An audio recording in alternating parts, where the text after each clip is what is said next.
Hello guys, तो कैसे आप लोग। तो आज मैं आपके साथ अपना मॉक टेस्ट का स्कोर शेयर करने वाला हूँ।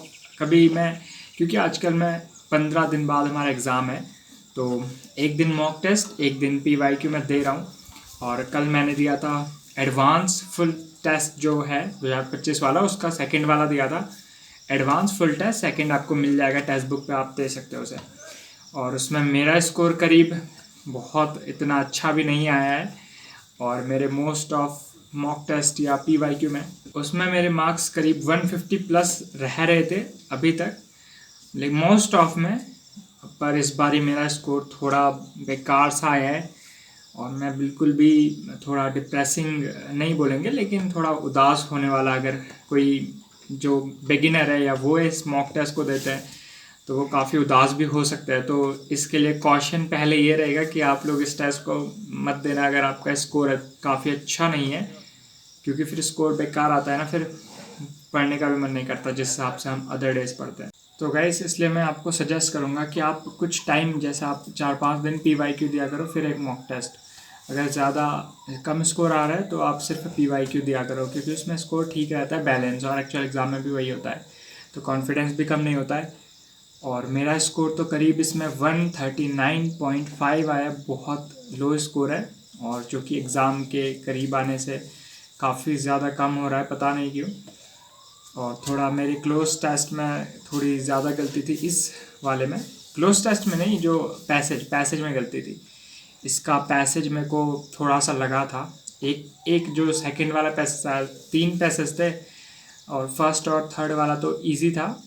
जो सेकंड वाला था वो मेरे को थोड़ा, उसमें एक तो टाइम भी नहीं बचा, फिर काफ़ी ज़्यादा इतनी रीजनिंग हार्ड आई थी इसकी। काफ़ी रीजनिंग के क्वेश्चन, रीजनिंग में मेरे 40.2 मार्क्स हैं, 40। तो काफ़ी ज़्यादा मेरे को टफ लगी थी रीजनिंग के मोस्ट ऑफ क्वेश्चंस। 6-7 क्वेश्चन जो थे वो जो स्टेटमेंट एंड कंक्लूजन वाले होते हैं वो थे, जो कि इररिलेवेंट होता है। 1-2 क्वेश्चन और थे इररिलेवेंट, तो करीब स्कोर ठीक रहना चाहिए एक्चुअल एग्ज़ाम में इस अकॉर्डिंग। तो कितनी कट ऑफ जाएगी इस पेपर के हिसाब से, आपकी जो एक्चुअल एग्ज़ाम में आपको कितना स्कोर होना चाहिए इस मॉक टेस्ट में, ठीक है। तो वो भी बताऊंगा अभी। तो मेरा जीके तो ठीक आई थी, नॉर्मल बोलूँगा। अब उसमें नंबर भी थोड़े ठीक मेरे 20-25 आ ही जाते हैं, तो 22 मार्क्स मेरे इस वाले में है। इंग्लिश में करीब मेरे यहाँ पे आपको जो शो कर रहा है करीब 74-75 शो कर रहा होगा। तो वो दो क्वेश्चन मेरे ऐसे थे जो मैंने उन्होंने रॉन्ग टिक कर दिए थे। 2 क्वेश्चन नेटवर्क की इशू की वजह से हो जाता है, रीजनिंग में गलत नहीं थे, 2 क्वेश्चन इंग्लिश में गलत थे। तो 77 होने चाहिए। तो दो मार्क्स यानी 137 दिख रहा होगा, 139.5 समथिंग होना, 139। तो जितना भी है, और करीब मेरी रैंक तो 300 कुछ थी, लेकिन 273 है 139 पे 2800 लोगों में से। 90% परसेंटाइल तो बन रही है, तो देखते हैं क्या होता है।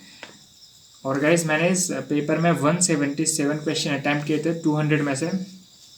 और इसकी मेरे को थोड़ा वोकेबलरी भी थोड़ी ठीक लगी थी जो इसमें आई थी। वोकेबलरी और पैसेज ठीक थे। क्लोज टेस्ट में ठीक बोलूँगा, इतना हार्ड नहीं थे। क्लोज टेस्ट नॉर्मल थे, जो एक्चुअल एग्ज़ाम में भी ऐसे ही आते हैं। लेकिन रीजनिंग काफ़ी इररिलेवेंट थी। रीजनिंग के 7-8 क्वेश्चन मैं ऐसे बोलूँगा जो इररिलेवेंट थे, बिल्कुल अलग से थे। तो 7-8 मार्क्स आप बढ़ा के चलो इस एग्ज़ाम में, 7-8 नहीं, 10-15 मार्क्स बढ़ा के चलो, इससे बहुत ज़्यादा आएंगे। तो गाइस, कम स्कोर देख के तो यहाँ मेरे को भी थोड़ा अलग सा लगता है कि कम क्यों आ रहा है। अभी लास्ट टाइम है एग्ज़ाम को, तो इस टाइम पे कम आएगा तो कैसे, एक्चुअल एग्ज़ाम में हमारा स्कोर ज़्यादा आएगा। लेकिन आप इस एग्ज़ाम में करीब 15 मार्क्स अपने जोड़ के चलो, 15-20 इतना तो आना चाहिए। 10 तो सीधे रीजनिंग में ही इन्होंने काट दिया, 8-9 7-8 मार्क्स इतने तो आपके सिर्फ रीजनिंग में ही बढ़ेंगे।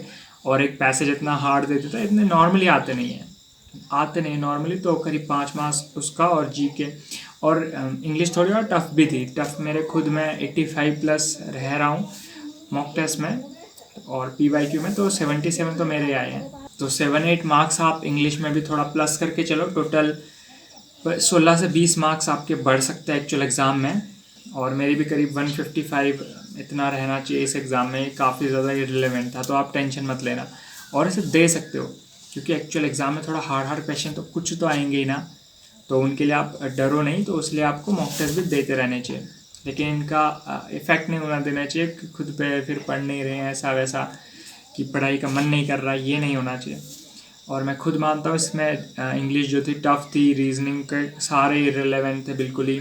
इंग्लिश टफ़ बोलते हैं उसे, इररिलेवेंट नहीं, क्योंकि पैसेज तो आते ही हैं। और इसमें पैसेज के ऑप्शंस भी काफ़ी ज़्यादा हार्ड थे। ऐसे एक्चुअल एग्ज़ाम में इस टाइप के तो मैंने नहीं देखे, सिर्फ मॉक टेस्ट में ही ऐसे देखने को मिलते हैं, जो कि 3 ऑप्शंस उसमें से करेक्ट वाला छांटना होता है, लेकिन आ भी सकते हैं। तो और गाइस, ये स्कोर मैंने कल रात को शेयर भी किया था अपने टेलीग्राम चैनल पे। मैंने रात को ही मॉक टेस्ट लगाया था, तो काफ़ी ज़्यादा लोगों के मार्क्स कम ही हैं इस एग्ज़ाम में, इस मॉक टेस्ट में।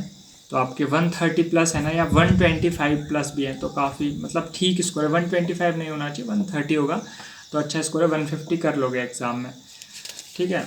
और काफ़ी अच्छा स्कोर है। और आप लोग बताना आपका स्कोर क्या है इस मॉक टेस्ट में, अगर आप न्यू वाले दोगे फिर से तो गाइस कमेंट करके बताना है, ठीक है। और वीडियो अच्छा लगी तो लाइक और शेयर और सब्सक्राइब ज़रूर करना गाइस।